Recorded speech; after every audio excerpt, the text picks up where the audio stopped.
Pastierské strážne psy sa v celosvetovom meradle považujú za najefektívnejšiu ochranu stád hospodárskych zvierat, predovšetkým vtedy, ak sa jedná o pastvu v otvorenej krajine bez oplotenia.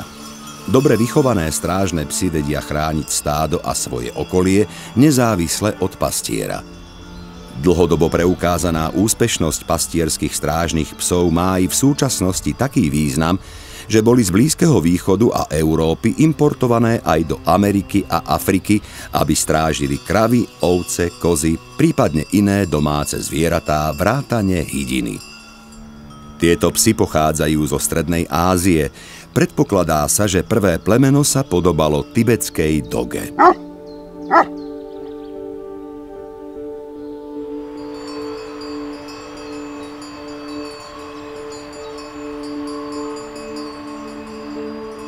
Každý lov šeliem je zložený zo 6 rôznych fáz. Hľadanie koristi, výber konkrétneho jedinca, na ktorého bude lov sústredený, durenie alebo štvanie koristi, útok a chytenie koristi, usmrtenie a následná konzumácia koristi.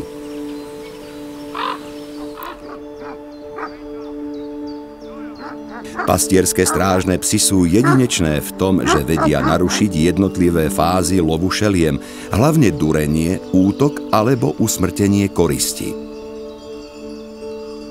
Často sa laicky hovorí, že spoľahlivý strážny pastierský pes potrebuje dobrý výcvik, čo je len čiastočná pravda.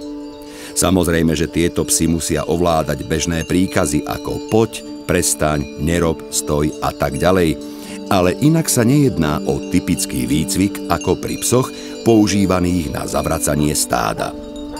Tieto psi musia vedieť o mnoho viac príkazov, aby sa dalo s nimi uspokojivo pracovať. Dokonca existujú medzinárodné súťaže, hlavne pre borderské kolie, na ktorých musia byť preukázané ich pracovné schopnosti. Naopak, pri pastierských strážnych psoch je kľúčová ich výchova a genetický základ od rodičov, vďaka ktorým by mali byť tiež zvyknuté pracovať vonku so stádom.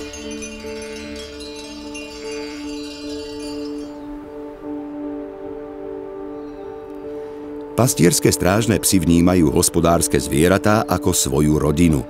To znamená, že sú viac upnuté na zviera ako na človeka. Samozrejme, že si vybudujú aj vzťah k ľuďom, ktorí pracujú na salaši, no aj napriek tomu zostanú radšej pri ovciach, či tam ľudia sú alebo nie sú prítomní. Známy americký kinológ Ray Kupinger definoval základné správanie pastierských psov ako dôveryhodnosť, pozornosť a ochrana. Tieto psi sú dôveryhodné v tom, že sa netúlajú a nie sú agresívne voči hospodárskym zvieratám. Sú pozorné, pretože si všimnú hrozbu zo strany šeliem a ochranné v tom, že sa pokúšajú odohnať predátorov. Často sa hovorí, že proti útokom šeliem stačí, aby pes brechal, postavil sa pred stádo a vzbudzoval rešpekt. Pravda je však taká, že to niekedy na zastavenie útoku nestačí a psi musia šelmy prenasledovať do lesa. Zároveň sa môže stať, že psi budú musieť so šelmami fyzicky bojovať a aj kvôli tomu nosia často ostnaté obojky. Občas sa bohužiaľ stane, že pes takýto boj neprežije. Je preto mimoriadne dôležité, aby pastier vlastnil viac psov, ktoré spolupracujú ako jeden tím, kde má každý svoju úlohu. Zabezpečiť kontrolu okolia, zdržiavať sa medzi ovcami, strážiť zostávajúce ovce pri pasení a podobne. Môže sa stať, že psi chodia aj trochu ďalej od stáda a pastiera, ale vedia sa vrátiť rýchlo späť.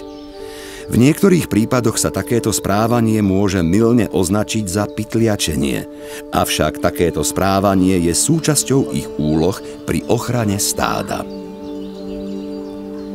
Psi si musia medzi sebou vybudovať hierarchiu, aby mohli spolupracovať. Pastier musí byť preto veľmi skúsený, ak si ku svojim psom pridá nového, dospelého psa. Dôveryhodné vzťahy medzi psami a hospodárskymi zvieratami sú nevyhnutné pre vybudovanie rodinného puta a zároveň úspešnú ochranu.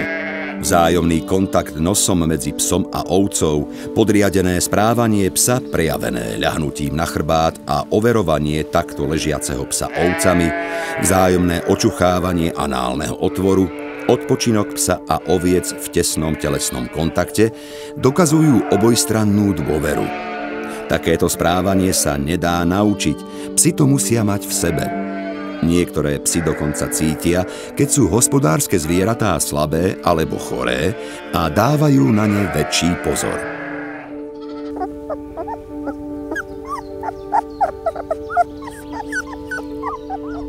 Názor "kúp si psov a všetko je vyriešené" je v skutočnosti mylnou predstavou. Rýchlo produkované šteniatá od ľudí, ktorí sa nevyznajú chovu pastierských strážnych psov, nedokážu prirodzene zvládnuť svoju úlohu pri ochrane stáda na pastve. Harmonický obraz psov, oviec a ľudí, ktorí zladene fungujú, je výsledkom tvrdej práce, skúseností a trpezlivosti. Bohužiaľ, nie každý pastier vie správne pracovať so psami, a preto potrebuje využívať iné metódy na stráženie stáda. Existuje viacero plemien psov, ktoré sa používajú pri ochrane stád. V súčasnosti sa požaduje presná definícia plemena psov podľa vzhľadu a štandardu. Pôvodná myšlienka však bola trochu iná.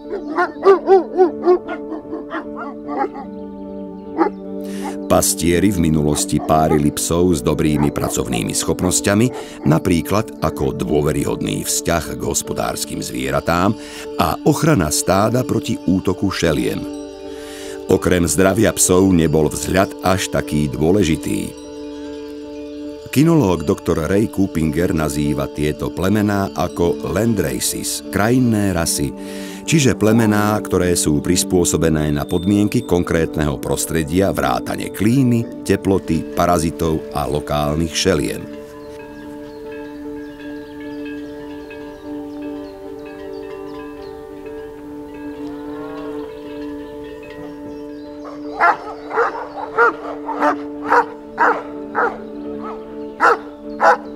Na Slovensku je pôvodné plemeno pastierského strážneho psa slovenský čuvač.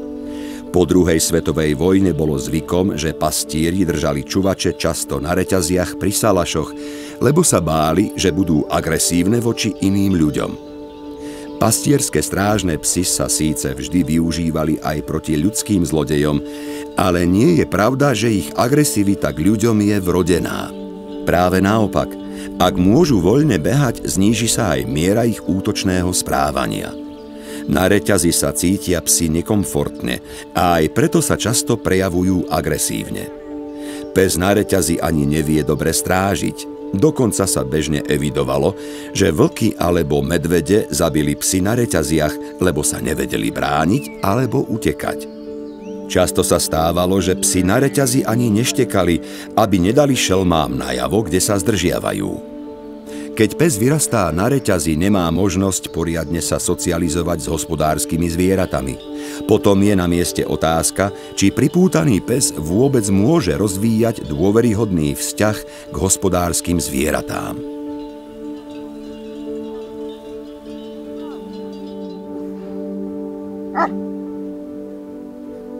V roku 1999 sa začal realizovať projekt pod vedením Slavomíra Finďa, ktorý ako prvý vyskúšal pastierské strážne psy znova priviesť späť k ich pôvodnej funkcii na stráženie stád proti šelmám. Vtedy distribuoval okolo 50 šteniat do vybraných zainteresovaných fariem. Mnoho z tých fariem zaznamenalo veľké straty hospodárskych zvierat, avšak keď pastier vychoval a staral sa o psov v správnych podmienkach, straty sa začali zmenšovať. Hlavne v prípade vlkov, ktoré už zabili ovce alebo kozy, je nutné rátať s tým, že sa vrátia opäť. Najneskôr vtedy treba inštalovať ochranné opatrenia, aby šelmy nemali prístup k stádu. Jediná nevýhoda pastierských strážnych psov je, že nedokážu plniť svoju úlohu ihneď, alebo od malička, po prípade od prvého dňa, kedy boli pripojené k stádu. Na rozdiel od iných plemien psov, pastierské strážne psy dosahujú fyzickú a mentálnu dospelosť až od veku 2,5 roka. Samozrejme, niektoré psy vedia strážiť už skôr, v týchto prípadoch im však chýbajú dôležité skúsenosti. Pastierské strážne psy slúžia najlepšie ako pracovné psy a sú menej vhodné ako domáci miláčikovia. Síce sú veľmi krásne a neodolateľné ako malé šteniatka, ale prvá významná zmena v ich správaní sa objaví najneskôr vo veku 1,5 roka. Vtedy začnú takmer zúfalo niečo alebo niekoho v rodine strážiť, ako napríklad deti pred rodičom alebo manžela pred manželkou a podobne. Často skončia takéto príbehy zle a nešťastne. Nechajme preto radšej tieto mohutné a fascinujúce psy pri tom, čo ich najviac uspokojuje, a to pri práci so stádom.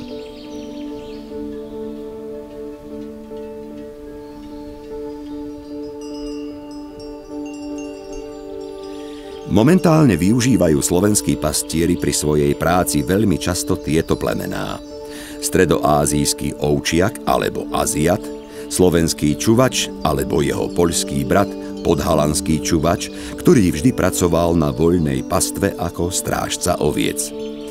Občas sa vyskytne aj pyrenejský horský pes. Dakedy sa využíval aj kaukazský ovčiak, ale momentálne je čoraz viac obľúbený kangal, pastiersky strážny pes z Turecka.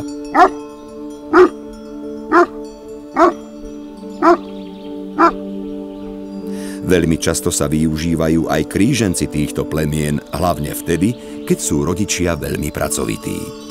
Podstatou kríženia týchto plemien je návrat k pôvodnej myšlienke chovu strážnych pastierských psov, kde sa nešľachtilo kvôli rodokmeňu alebo preukázaniu pôvodu psa, ale pre výnimočné pracovné schopnosti.